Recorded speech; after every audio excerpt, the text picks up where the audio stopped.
Bajo el reinado de Alfonso XIII, los dos grandes partidos dinásticos, el liberal y el conservador, continúan turnándose en el gobierno. Solo sus líderes han cambiado. El Partido Conservador está ahora dirigido por un liberal que se había refugiado en las filas conservadoras, Antonio Maura.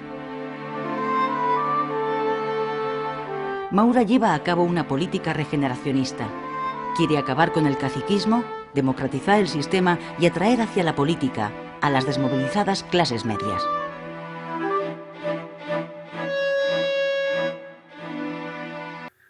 El gobierno largo de Maura, conocido así por su duración de enero de 1907 a octubre de 1909, fue el más fructífero del reinado de Alfonso XIII, así como el más sólido, ya que durante estos 3 años de gobierno solo hubo 2 crisis. Además, el rey fue de los pocos gobiernos en el que su intervención fue casi nula. Aprovechando las muertes de los líderes conservadores Silvela, Romero, Robledo y Villaverde, Maura creó un partido conservador fuerte e incluso estaba dispuesto a descentralizar el Estado para ganarse a la burguesía, tanto catalana como vasca, e incluso llegar a pactar con ellos en el gobierno. Maura tuvo una muy fuerte oposición, por una parte debido a su carácter vanidoso, soberbio y altanero, siempre se creía en posesión de la verdad, y por otra parte carente de un programa a medio y largo plazo. Sus ideas eran generales, difusas y modificables, lo cual le daba una habilidad para negociar, pero al mismo tiempo desconcertaba a los miembros de su propio partido. Podemos decir que este gobierno nunca no tuvo un programa muy coherente. Maura retomó las ideas del gobierno de 1903 y seguía aspirando a realizar la revolución desde arriba. Fue un gobierno muy prolijo en trabajos legislativos. Se aprobaron 264 disposiciones de ley.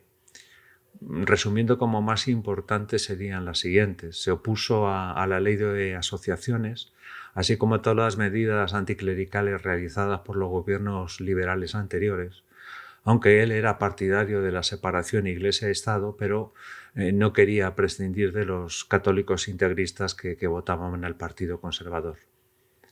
También reforzó el ejército y buscó una armonía social con socialistas, anarquistas y regionalistas, con el objetivo de reducir a los elementos más radicales de estos bandos. En economía aplicó leyes proteccionistas. Todos estos temas los iremos desarrollando en varios temas alrededor de 2 días. Las elecciones, convocó elecciones en mayo de 1907. Esta vez no hubo cambios de alcaldes, pero esto no significa que no estuvieran manipuladas como las anteriores. Sí que hubo influencia caciquil, pero buscaba una mayor participación de los votantes e incluso orientar el voto. El encargado de estas elecciones fue su ministro de Gobernación, Juan de la Cierva y Peñafiel, que ahora mismo os lo voy a presentar. Nací en Murcia en 1864 en el seno de una familia de clase media alta. Me trasladé a Madrid para terminar mis estudios de Derecho y una vez finalizado regresé a Murcia, donde comencé a ejercer como abogado, especializándome en Derecho Criminal. A los 30 años inicié mi carrera política dentro de las filas del Partido Conservador en el ámbito municipal, siendo elegido alcalde de Murcia y al poco tiempo di el salto a la política nacional. En 1903 fui nombrado gobernador civil de Madrid y desde ese cargo realicé una reforma de la policía. Al año siguiente formé parte del gobierno de Azcárraga, en la cartera de Instrucción Pública. Volvería a ser ministro en el gobierno largo de Maura, en el Ministerio de Gobernación.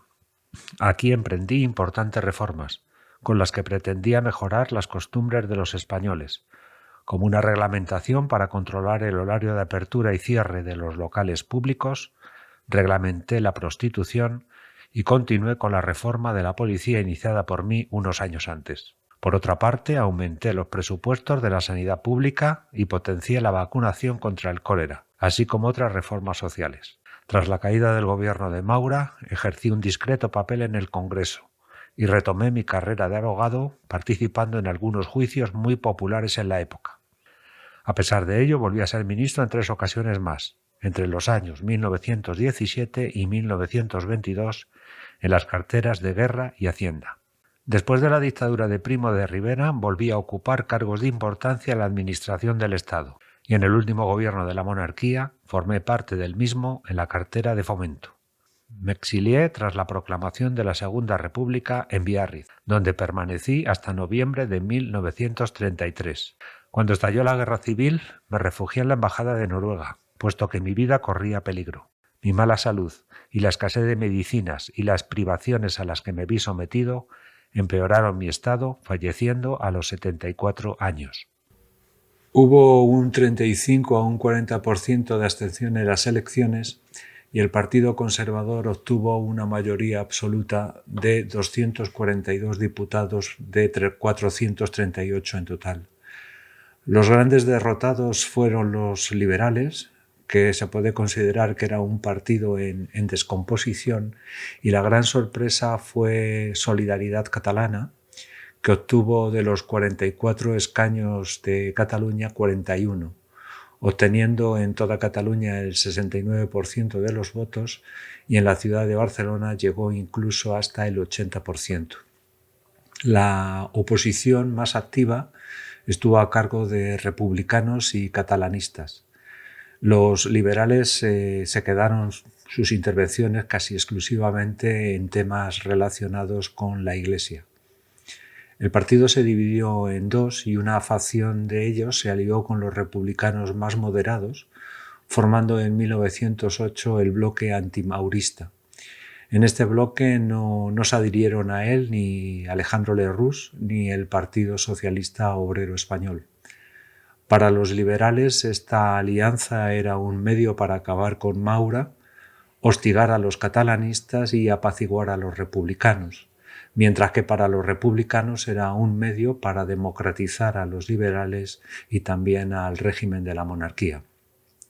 Como os he dicho, Lerroux no participó en este bloque antimaurista y abandonó el Partido de Unión Republicana de Salmerón, al que acusó de traidor por aliarse con Solidaridad Catalana. Entonces Alejandro Lerroux formó el 6 de enero de 1908 su propio partido, el llamado Partido Republicano Radical. Inició su trabajo haciendo una propaganda entre obreros. Esto era un terreno muy poquito explotado hasta ahora por los políticos.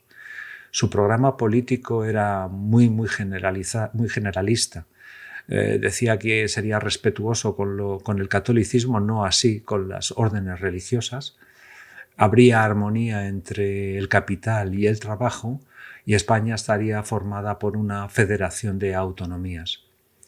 Se implantó preferentemente en Cataluña, sin embargo es curioso, su fundación fue en Santander, ya que Lerroux pensaba en formar un partido de ámbito nacional. Se atrajo a la intelectualidad catalana de izquierdas, pero al poco tiempo se desencantaron con él, ya que vieron que Alejandro Lerroux solo miraba por sus propios intereses. Hay que reconocer que Alejandro Lerroux era un personaje curioso y ahora os voy a presentar a este señor. Hola, pequeño. Buenos días. Hola. ¿Ves? Ya hemos llegado, pequeño. Hala. ¡Qué angelito! ¡Qué angelito ni qué cuerno! Es un demonio. Es que no veis que es la República. ¡Qué niña tan bonita! Con la llegada del nuevo siglo, los partidos republicanos que se habían quedado fuera del Parlamento recuperan su presencia pública en las zonas urbanas del país. En Barcelona, el abogado y periodista Alejandro Lerroux se convierte en el ídolo político de las clases trabajadoras. Jóvenes bárbaros de hoy, rebelaos contra todo. No hay nada o casi nada bueno. Rebelaos contra todos. No hay nadie o casi nadie justo. Entrad a saco en los conventos. Levantad el velo a las novicias y elevadlas a la categoría de madres. Nací en la Rambla, Córdoba, en 1864 en una familia modesta. Quise hacer carrera militar como mi padre, pero no tuve la calificación suficiente en la Academia General de Toledo para obtener la plaza. Desilusionado, deserté del ejército y con la amnistía por el nacimiento de Alfonso XIII pude reintegrarme a la vida civil en 1886. A partir de 1890 entré a trabajar en el periódico El País y ahí encontré mi verdadera vocación. 3 años después fui nombrado director y orienté la línea editorial hacia los escándalos, inmoralidades administrativas y situaciones de explotación laboral con el objetivo de deslegitimar la monarquía constitucional. En 1901 obtuve acta de diputado en representación de los republicanos y sindicalistas de Barcelona. Lo repetiría en todas las elecciones hasta 1907. En el Congreso traté de representar los intereses de las sociedades obreras. Abandoné el partido de la Unión Republicana de Salmerón al no estar de acuerdo con su entrada en Solidaridad Catalana en 1907, y en las elecciones de ese año no obtuve acta de diputado y perdí mi inmunidad parlamentaria, con lo que se reactivaron varios procesos abiertos contra mi persona por delitos de imprenta. Fui condenado a 2 años de prisión, que eludí marchándome a Francia y luego a Argentina, donde residiría hasta 1909. Viví la Semana Trágica de Barcelona en el exilio, dedicado a la recaudación de fondos para mi partido republicano radical, fundado en 1908 antes de exiliarme. A mi vuelta a España, me asocié a la Conjunción Republicana Socialista, pero la alianza duró poco, tras destaparse un nuevo escándalo en el Ayuntamiento de Barcelona por inmoralidades de mi partido. Colaboré con los gobiernos de Canalejas, Romanones y Dato, con lo que hacía las paces con la monarquía constitucional. El hundimiento de mi partido en las elecciones de 1918 consolidaron mi abandono del republicanismo de izquierdas y mi acercamiento a los liberales más progresistas. Este giro dio sus frutos electorales entre 1919 y 1923, pero tras la dictadura de Primo de Rivera se frenó mi carrera. Al principio no me opuse a la dictadura, pero cuando Primo de Rivera fundó su propio partido, me enrolé en todas las conspiraciones para acabar con la dictadura. Participé en el gobierno provisional de la República, pero fui apartado tanto de la presidencia como de las carteras más relevantes, y me encomendaron la de Estado, para la que carecía de preparación y me alejaba de la política nacional. Durante la Segunda República derivé hacia posturas de derechas, que me acercaron a la oposición, pasando a formar parte de la mayoría conservadora que accedió al poder en 1933, siendo 3 veces presidente del gobierno y ocupando las carteras más destacadas en dicho periodo. Quedé nuevamente desacreditado por la represión de la Revolución Obrera de 1934 y el asunto del extraperlo, y en las elecciones de 1936 ni siquiera salí elegido diputado, y cuando estalló la Guerra Civil me autoexilié en Portugal. Regresaría a España en 1947 y 2 años después fallecía a los 85 años.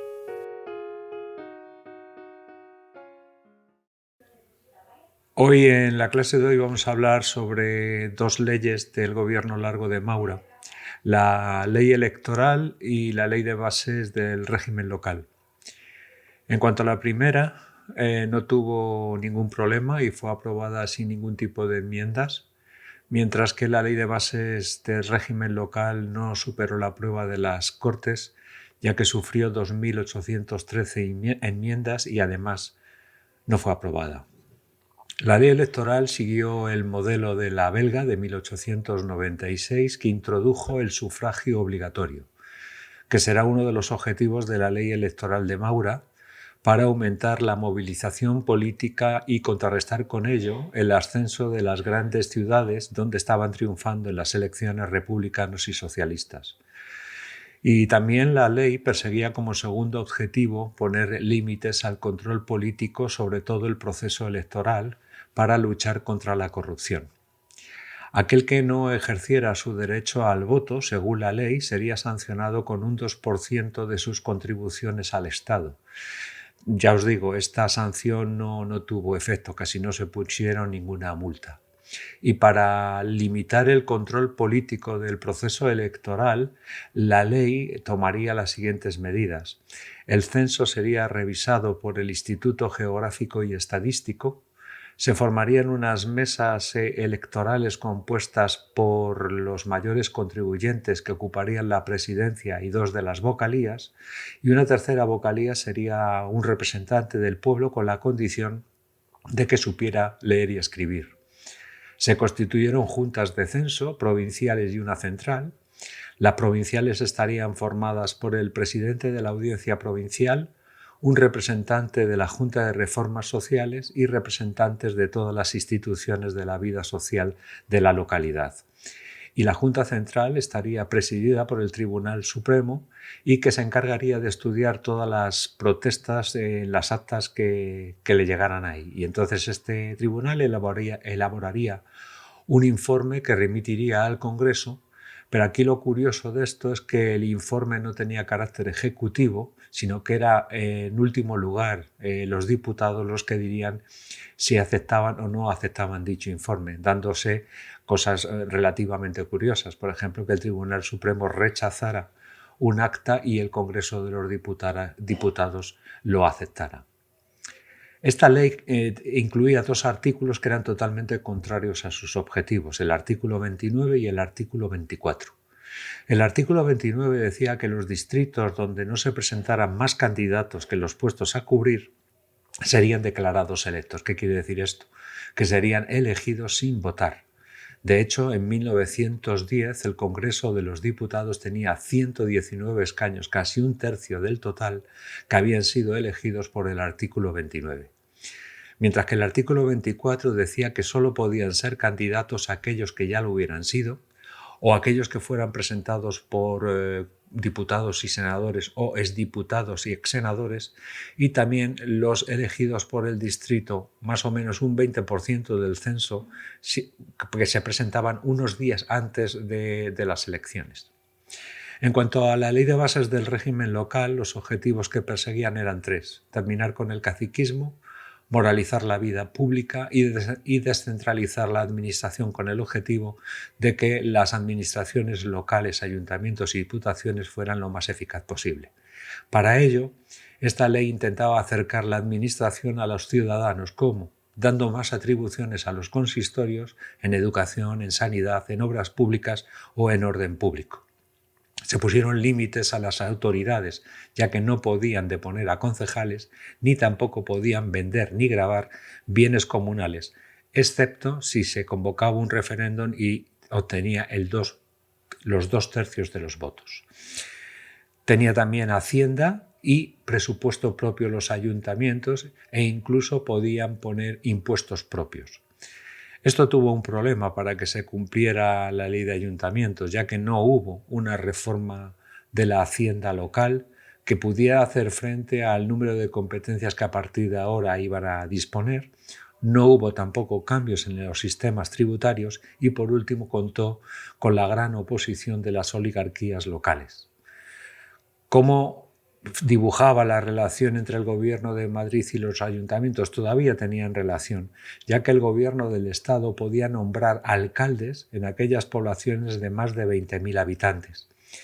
Durante los debates se aceptó que fueran en poblaciones de 150.000 habitantes. Estamos hablando de las grandes ciudades, que era lo que preocupaba al gobierno de Maura. Y en aquellas poblaciones menores de 20.000 habitantes se podrían mancomunar, siendo el jefe de la comunidad el alcalde del municipio de mayor población. Esta ley también le ocurría como a la ley electoral, tenía una novedad contraria al giro liberalizador que pretendía dicha ley, que era la representación corporativa. Esto, que suena un poco raro, significa que se podrían nombrar concejales sin pasar por las elecciones, más o menos lo que estaba ocurriendo en el Senado. Y además en la misma proporción. Un tercio de los concejales de los ayuntamientos serían no electos, con lo cual abríamos la puerta tanto a empresarios como financieros y poníamos al lobo a cuidar de las gallinas, porque en los ayuntamientos se trataban muchos asuntos que eran de máximo interés tanto para empresarios como para financieros. En cuanto a las diputaciones, la ley decía que estarían formadas entre 5 y 11 diputados según la población de los lugares y serían elegidos por los ayuntamientos cada 5 años. Las autoridades tenían totalmente prohibido interferir en los ayuntamientos y no tendrían, como los ayuntamientos, impuestos propios, ya que estarían las diputaciones dotadas por ingresos de la Hacienda del Estado. Como os he dicho en la presentación, esta ley no fue aprobada porque contó con la oposición de las oligarquías, de los liberales, de los republicanos y de los socialistas por diferentes motivos. En 1913 fue cuando se aprobó las mancomunidades. En 1924 se aprobó el Estatuto Municipal y al año siguiente, en 1925, se aprobó el Estatuto Provincial. Una de las consecuencias de la Ley de Bases del régimen local fue la división que se produjo en ese partido ascendente en Cataluña que se llama Solidaridad Catalana. La Liga Regionalista dio el visto bueno a dicha ley porque satisfacía la demanda de autogobierno y además daba respuestas a las presiones que estaba sufriendo dicho partido desde Barcelona, ya que la Liga jugaba un doble papel. En Madrid se mostraba colaboradora con los partidos monárquicos, mientras que en Barcelona aparecía como un partido independentista. Pero no todos en Solidaridad Catalana pensaban como la Liga Regionalista. La Unió Catalanista y el Centre Nacionalista Català rechazaron dicha ley porque no cumplía con sus dos objetivos, que era autonomía y republicanismo. Por otra parte, los carlistas también la rechazaron. ¿Por qué? Porque no defendía sus privilegios. De hecho, esta división que se produce en Solidaridad Catalana la vemos palpablemente en las elecciones de 1909, donde no presentaron una candidatura conjunta, ya que no llegaron a ningún acuerdo. Carlistas, católicos y la Liga presentaron candidaturas propias, mientras que los republicanos de Salmerón, los federalistas y el Centre Nacionalista sí que se aliaron y presentaron una candidatura común. Pero podemos decir que el invento de Solidaridad Catalana desapareció, no oficialmente, pero sí podemos decirlo, que desapareció en 1909.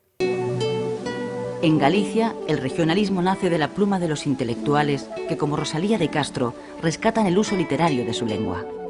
Esa es también una manera de denunciar el olvido secular del Estado hacia Galicia, una región abandonada y deprimida. Vicente Blasco Ibáñez, desde el periódico El Pueblo, convierte a Valencia en la capital republicana de España. Tenemos que unirnos hacia el futuro, hacia la modernidad y el progreso. Tenemos que ampliar nuestros horizontes y mirar al cielo. Y volar, queridos ciudadanos, ¡volar! Esto es seguro, ¿verdad? Hombre, más seguro que una entrada en barrera. ¡A volar! ¡A volar!